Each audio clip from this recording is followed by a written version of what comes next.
अस्सलाम वालेकुम। मैं हूं मोहम्मद तारिक अब्बास और हमारा चैनल है एजुकेशनल इंस्टीट्यूट।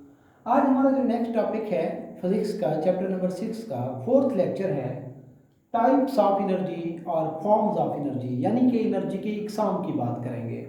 देखिए, हमने पढ़ा था कि एनर्जी दरअसल क्या है। एनर्जी असल में काम करने की सलाहियत को कहते हैं, अबिलिटी टू डू वर्क कहते हैं।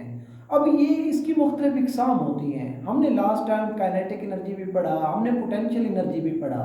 आज हम इनकी अगली इकसाम की तरफ चलते हैं। इनमें इनकी नेक्स्ट जो किस्म है वो है मैकेनिकल एनर्जी। अब मैकेनिकल एनर्जी क्या होती है? ये किसी भी जिस्म के अंदर उसकी पोजीशन या फिर उसके अंदर पाई जाने वाली हरकत की वजह से होती है।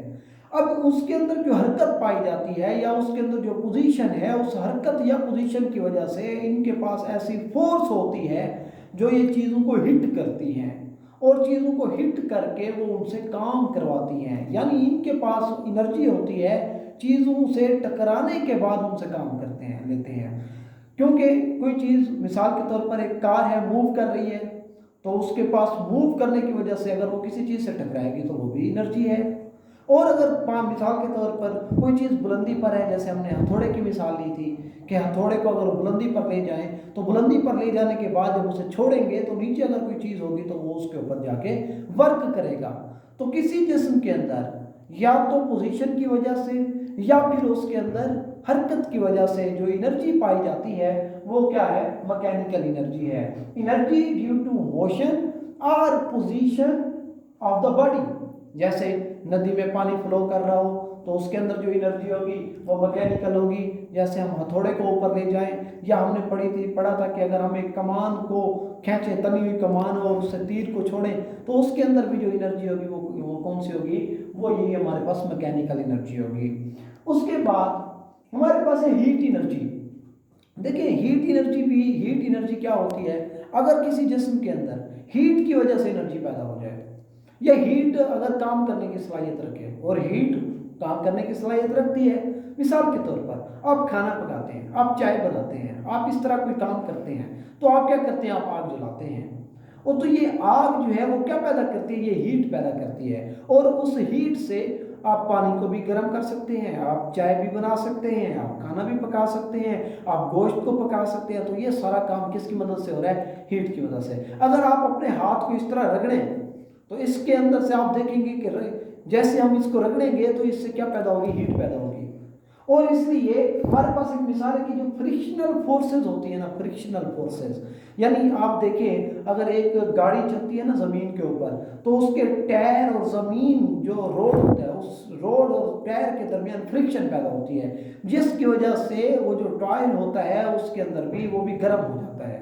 एक बात ये है। दूसरी बात ये है, फ्रिक्शनल फोर्सेस हमेशा ये क्या करते हैं? हीट पैदा करते हैं। और इसी तरह हम जब खाना खाते हैं, तो जब खाना खाते हैं तो खाना खाने से हमारे जिस्म के अंदर भी हीट पैदा होती है, क्योंकि वो जो मॉलिक्यूल्स को तोड़ा जाता है, तो तोड़ने से बाज़ औक़ात हीट पैदा की जाती है, तो उनसे भी चीज़ों को तोड़ा जाता है। इसके अलावा हमारे पास है, ये हीट एनर्जी थी। हीट एनर्जी के बाद हमारे पास है इलेक्ट्रिकल एनर्जी। देखिए, हम कहते हैं इलेक्ट्रिकल एनर्जी क्या है? A form of energy due to flow of electric charges। देखिए, चार्जेस के फ्लो की वजह से जो एनर्जी होती है वो इलेक्ट्रिकल एनर्जी होती है। अब ये जो चार्जेस होते हैं, ये चार्जेस फ्लो कैसे करते हैं? ये किसी वायर की मदद से फ्लो करते हैं। और वो जो वायर है, वो जो तार है, उसे हम कहते हैं मीडियम। जिस तरह हवा एक मीडियम है, पानी एक मीडियम है, इसी तरह तार के ज़रिए से हम इन चार्जेस को एक जगह से दूसरी जगह पहुंचाते हैं। तो इलेक्ट्रिकल एनर्जी के लिए ज़रूरी होता है एक जगह से दूसरी जगह जाने के लिए कि इसके पास क्या होना चाहिए? कोई मीडियम होना चाहिए, और वो मीडियम वायर्स की सूरत में होती हैं। तो वायर्स के ज़रिए हम इसको एक जगह से दूसरी जगह क्या करते हैं? ट्रांसफ़र करते हैं। इसी तरह हम देखते हैं जो जनरेटर होते हैं, इलेक्ट्रिक जनरेटर, वो भी इलेक्ट्रिसिटी पैदा करते हैं, उनमें भी चार्जेस पे फ्लो करने की सलाहियत होती है। बैटरीज हम घरों में इस्तेमाल करते हैं, तो बैटरीज के अंदर भी चार्जेस की ही नकल व हरकत होती है, और चार्जेस की वजह से ही चीज़ें मूव करती हैं। तो ये हमारे पास तीन मेन टाइप्स आज हमने पढ़ी है: मैकेनिकल एनर्जी पोजीशन और मोशन की वजह से, हीट एनर्जी, किसी जिस्म से जो हीट एनर्जी रिलीज होती है, मैंने मिसाल दी, आप खाना पकाते हैं, आप चाय बनाते हैं, आप पानी को गर्म करते हैं, या फ्रिक्शनल फोर्सेस के नतीजे में भी हीट पैदा होती है। और इसी तरह सनलाइट जो सबसे बड़ा जरिया है हीट का।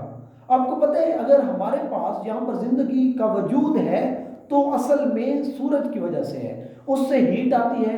पत्ते जो हैं, जो पौधे हैं, पौधों के पत्ते हैं, वो इस हीट को जज़ब करते हैं और फिर वो खुराक बनाती हैं, और वही पौधों की खुराक सारी दुनिया के जानदार इस्तेमाल करते हैं।